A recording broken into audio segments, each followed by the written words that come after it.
Josh Hardcastle with Alley Theater Education and Community Engagement.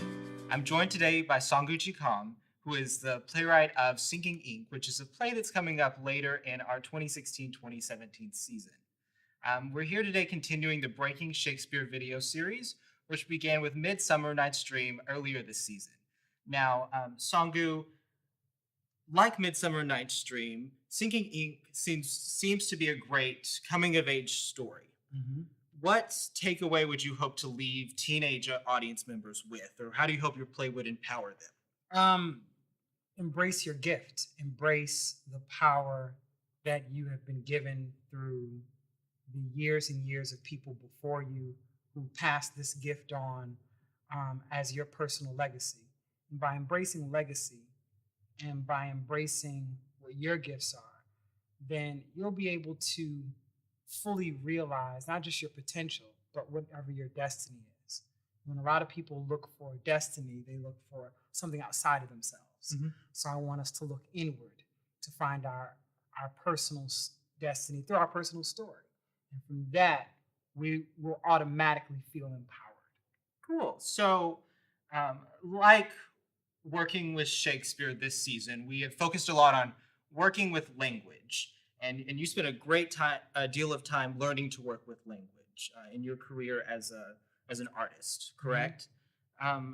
How did learning to work with language help you come into your own both as a person and as an artist?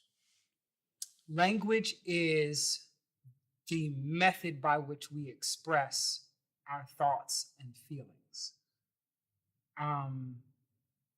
It is validated by the commonality of understanding. So saying something like, you know what I'm saying, is to make sure that the communication process has been effective. Mm-hmm. And it is also to encourage relationship between sender and receiver. Mm-hmm. So using that understanding means that when you're dealing with any type of language that is not our quote unquote normal speech, you find that it's still based upon sender and receiver and still based on, do you know what I'm saying? And if you don't know what I'm saying, then I need to find another means by which to communicate. Yeah.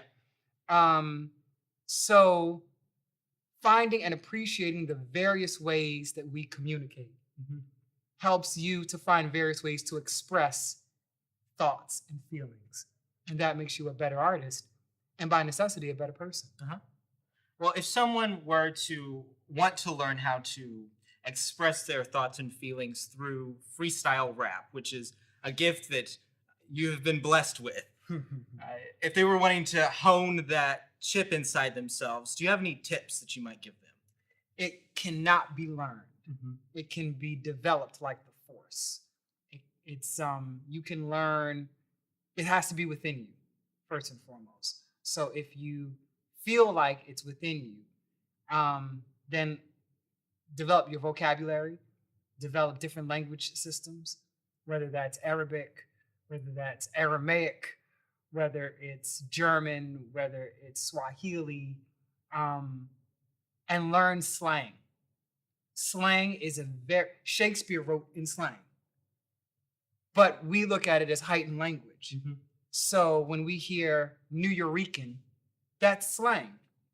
When we hear people in Harlem or people in Atlanta or people here in Houston, that's slang. That slang is just as valuable. But to freestyle, it means you have to know what you want to say.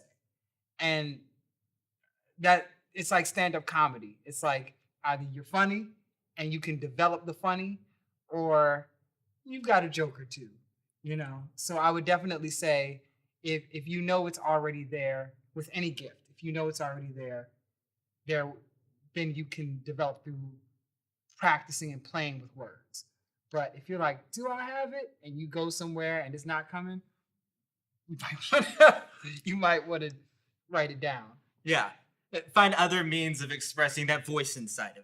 Oh, yeah, there's plenty of means of expressing it. Mm-hmm. I mean, freestyling is something that, again, is a very special gift. Mm-hmm. And not everybody is meant to have Certainly, Paulo Coelho, I'm sure, doesn't freestyle, but he wrote The Alchemist. Pablo Neruda, Wole Soyinka.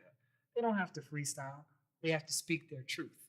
Great. Yeah. Well, thank you. That was a beautiful look at finding language and ways of expressing yourself. We hope you can all join us later this spring when we continue to work with Shakespeare through slam poetry in the classroom and for the performances of Sinking Ink later this February and March. Thank you so much for your time.